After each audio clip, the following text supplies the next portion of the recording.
മദ്യപാനവും അതിഭക്ഷണവും. നമ്മുടെ ഇടയിലും ഈ ദിവസങ്ങളിലെ ഈ അതിഭക്ഷണം ഒത്തിരിയായി. എന്ത് തിന്നും എന്നുള്ള ടെൻഷൻ മാറി ഏത് തിന്നുമെന്നുള്ള ഒരു യുഗത്തിലേക്ക് എന്ത് ചെയ്തു മാറി. ഈ ഞങ്ങളുടെയൊക്കെ ഈ പിതാക്കന്മാരുടെ കാലത്ത്, ഞങ്ങളുടെയൊക്കെ പിതാക്കന്മാരുടെ കാലത്ത് അവര് മാക്സിമം അധ്വാനിക്കും. ഇതിന്റെ വളരെ കുറച്ച് ആഹാരം കഴിക്കും, ബാക്കി അവർ കരുതും. ഇതായിരുന്നു നമ്മുടെ പിതാക്കന്മാരുടെ സ്വഭാവം. ഞങ്ങളുടെയൊക്കെ ജനറേഷൻ മാറുമ്പോൾ, ഞങ്ങളുടെയൊക്കെ ഒരു രീതി, ആ ജനറേഷൻ രീതി എന്ന് പറഞ്ഞു കഴിഞ്ഞാൽ മാക്സിമം അധ്വാനിക്കും, അത് മുഴുവൻ എന്ത് ചെയ്യും, ചിലവഴിക്കും. ഞാൻ അധ്വാനിക്കുന്നു, ഞാൻ കഴിക്കുന്നു, ഞാൻ അധ്വാനിക്കുന്നു, ഞാൻ വണ്ടി മേടിക്കുന്നു, ഞാൻ അധ്വാനിക്കുന്നു, ഞാൻ വീട് വെക്കുന്നു, ഞാൻ അധ്വാനിക്കുന്നു, ഞാൻ ചെലവാക്കുന്നു.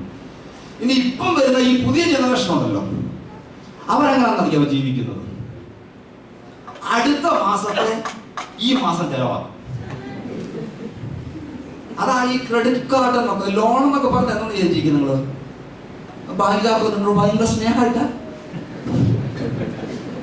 ബാങ്ക് ജോലി സമയം മനുഷ്യൻ.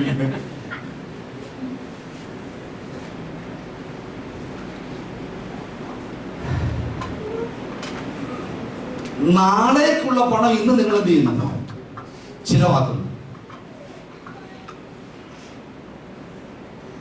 എന്ന് വെച്ചാൽ മനുഷ്യൻ അവന്റെ ജീവിതത്തിന്റെ ഭൗതികമായിട്ടുള്ള കംഫർട്ടിന് വേണ്ടി അവന്റെ ജീവിതത്തിന്റെ അധ്വാനം മുഴുവൻ എന്ത് ചെയ്യുക, വല്ലാതെ ഒഴുക്കിക്കളയുകയാണ്. ഇതിന്റെ നടുവിലാണ് ദാനിയേൽ ചെന്ന് വിടുന്നത്. ദാനിയേൽ പറയുന്നത് ഇങ്ങനെയാണ്: രാജാവിന്റെ ഭോജനം കൊണ്ട് ഞാൻ അശുദ്ധനായി തീരുകയില്ല. അവന്റെ മനസ്സിൽ ദൈവം അവനെ വെളിപ്പെടുത്തി കൊടുത്തിരുന്ന ഒരു ഭക്ഷണ നിയമമുണ്ട്. അത് ലംഘിച്ചാൽ അത് പാപമാണ്, അത് അശുദ്ധിയാണ്. അത് അവൻ ചെയ്തില്ല. ഞാൻ പറയട്ടെ, സന്ദർഭം ഏതുമായിക്കൊള്ളട്ടെ, ഏത് സ്ഥലത്തുമുള്ള വിരുന്നിൽ നാം പങ്കെടുത്തു കൊള്ളട്ടെ, നമുക്ക് അവിടെയും വിശുദ്ധരായി ജീവിക്കാൻ കഴിയും. മൂന്നാമതായി എനിക്ക് പരിചയപ്പെടുത്താനുള്ള മറ്റാരുമല്ല, നമ്മുടെ യേശു തമ്പുരാനാണ്. നമ്മുടെ യേശുവാണ്. പാപമില്ലാത്ത സ്ഥലത്ത് നിന്ന്, പാപം നിറഞ്ഞ സ്ഥലത്ത് വന്ന് പാപത്തെ ജയിച്ച് ജീവിച്ചു. യേശുവിനെ കുറിച്ച് പറയാനുള്ള ഒറ്റ സെന്റൻസ്: പാപമില്ലാത്ത സ്ഥലത്ത്, പാപം നിറഞ്ഞ സ്ഥലത്തേക്ക് പാപത്തെ ജയിച്ച് യേശു ജീവിച്ചു. സമസ്ത മേഖലയിലും പാപത്തിന്റെ പ്രലോഭനത്തെ യേശു ജയിച്ചു. അതിനുശേഷം യേശു തന്നെ പറയുക, മനുഷ്യർക്ക് സഹിക്കാൻ കഴിയുന്ന പരീക്ഷ മാത്രമേ കർത്താവ് തരത്തുള്ളൂ. ഇന്ന് രാത്രി കാലം ഒരു കാര്യം ഞാൻ വിളിച്ചു പറയട്ടെ: നമുക്ക് സന്ദർഭങ്ങളെ പഴിചാരി ആരും ജീവിക്കരുത്. സന്ദർഭങ്ങൾ ഊന്നുവഴിയാക്കരുത്. സന്ദർഭങ്ങളെ അതിജീവിച്ചും നമുക്ക് വിശുദ്ധരായി ജീവിക്കാൻ കഴിയും. ഈ ഏഴാമത്തെ ഒരു ചിന്ത, ഒന്ന് രണ്ട് കാര്യങ്ങൾ ഞാൻ പറഞ്ഞ് കൺട്രോൾ ചെയ്യാൻ ആഗ്രഹിക്കുന്നു. ഏഴാമത്തെ ചിന്ത, വിശുദ്ധി എന്ന് പറയുന്ന ഡിസ്പെൻസേഷനാണ്, അല്ലെങ്കിൽ യുഗപരമാണ്. എന്ന് വെച്ച് കഴിഞ്ഞാൽ ഈ പഴയ നിയമത്തിലൊക്കെയാണ് ഈ വിശുദ്ധിക്ക് വലിയ പ്രാധാന്യം ഉള്ളത്. കാരണം അന്ന് അവിടെ കല്ലെറിഞ്ഞൊക്കെ എന്ത് ചെയ്യും, കൊല്ലും. പുതിയ യുഗത്തിൽ വന്നപ്പോ, കൃപായുഗത്തിൽ പ്രശ്നമേ അല്ല, ചെയ്യുക കൃപ കൃപ കൃപ കൃപ എന്ന് ആർക്കൊണ്ടിരിക്കുക.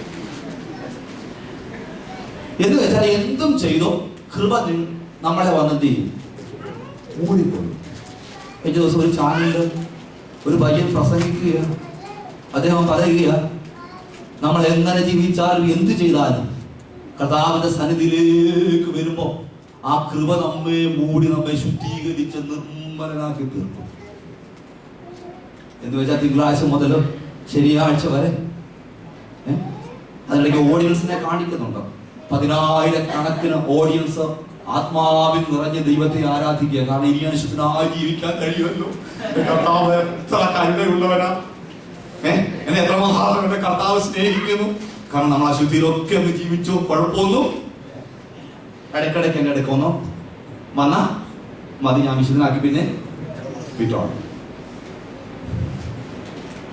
ഇതാ ഇന്നത്തെ ഉപദേശം. യുഗപരമല്ല വിശുദ്ധി എന്നുള്ളത്. ഓൾഡ് ടെസ്റ്റ്മെന്റിൽ നോട്ടമായിരുന്നു, സ്പർശനമായിരുന്നു വ്യഭിചാരം. ന്യൂ ടെസ്റ്റ്മെന്റിൽ നോട്ടമാണത് വ്യഭിചാരം. പഴയ നിയമത്തിൽ ഒരുവനെ കൊന്നാണ് കുലപാതകം. എന്നാൽ ഇപ്പോൾ റേസർ ബ്ലേഡ് പോലും എടുക്കണ്ട. നിന്റെ സഹോദരനെ മൂഢ എന്ന് പറഞ്ഞാൽ നീ എവിടെ കിടക്കും? ബ്ലേഡ് ഒന്നും എടുക്കണ്ട, ബ്ലേഡ് കൊണ്ട് അടിച്ചു കളയുന്ന കത്തി. കാവേരി അരിയുന്ന കത്തി എടുത്ത് സഹോദരിമാർ എത്ര പേരോടൊന്നും എനിക്കറിയത്തില്ല.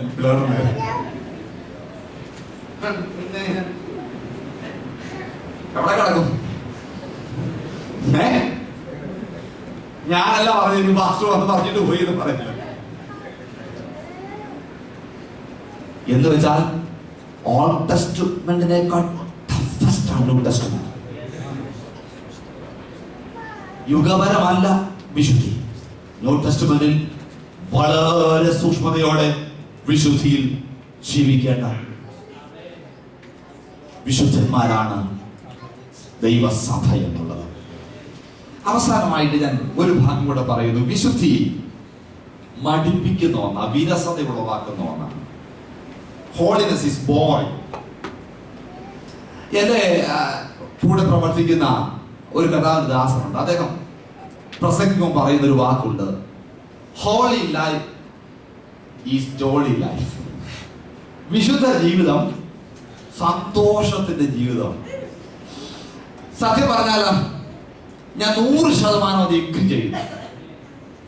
നമ്മളെ സംബന്ധിച്ച് വിശുദ്ധ ജീവിതം എന്ന് പറഞ്ഞു കഴിഞ്ഞാൽ തന്നെ അത് നമ്മളെ പഠിപ്പിച്ചിരിക്കുന്നറിയാം. വിശുദ്ധി എന്ന് പറഞ്ഞാൽ, ഞാൻ ഈ സൺഡേ സ്കൂളിൽ പഠിക്കും, ഞാൻ വിശുദ്ധി എന്ന് കരുതുന്നത് നീണ്ട താടിയും നീണ്ട ഉടുപ്പും പിന്നെ ഒരു വടിയും കൂടെ ഉണ്ടെങ്കിൽ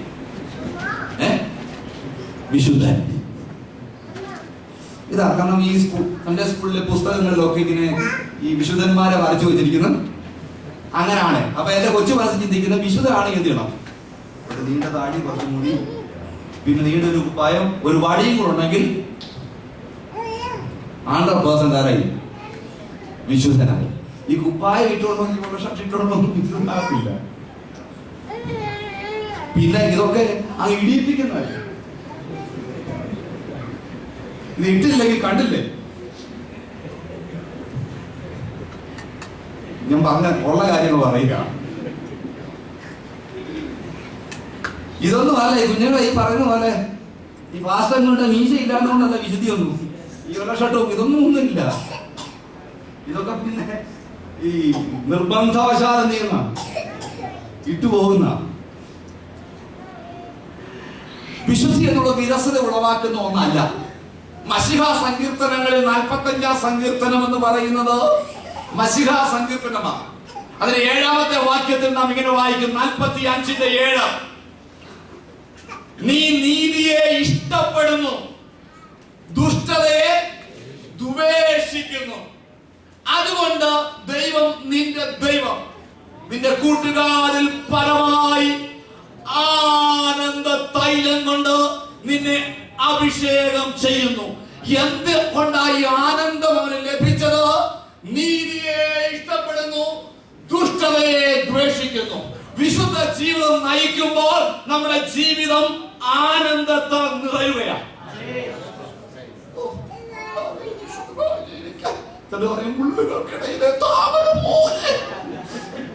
എവിടെ നിന്നൊക്കെ കിട്ടിയ വാക്കുകളാണ് എനിക്കറിയാൻ പറ്റില്ല. ഞാൻ പോവൊക്കെ കണ്ടു കഴിഞ്ഞാൽ അയ്യോ ഞാനും കണ്ടിയ കാര്യമൊന്നുമില്ല. നീ നീതിയെ ഇഷ്ടപ്പെടുന്നെങ്കിൽ, നീ വിശുദ്ധിയെ ഇഷ്ടപ്പെടുന്നെങ്കിൽ നിന്റെ മേൽ വിശുദ്ധിയുടെ ആനന്ദത്തിന് നിറവും കവിഞ്ഞൊഴുക്കുമുണ്ടാകും. ഇല്ലെങ്കിൽ പണ്ട് പരീക്ഷന്മാരൊക്കെ നീണ്ട മുഖമായിട്ട് നടന്നതുപോലെ നീണ്ട മുഖമായിട്ട് നടക്കുന്നവർ മൂക്കളെ നീട്ടി കണ്ണീരൊഴിച്ച് ജീവിക്കാൻ വേണ്ടി ഒന്നും അല്ല സ്വർഗത്തിലെ ദൈവം നമ്മെ വിളിച്ചിരിക്കുന്നത് കേട്ടോ. അവൻ വിശുദ്ധിയിൽ ആനന്ദിച്ച് തീർക്കാൻ വേണ്ടിയാ, വിശുദ്ധിയുടെ ആഹ്ലാദം ദൈവസഭയിൽ ഒഴുകുവാൻ വേണ്ടിയാ സ്വർഗത്തിലെ ദൈവം നമ്മെ വിളിച്ചിരിക്കുന്നത്.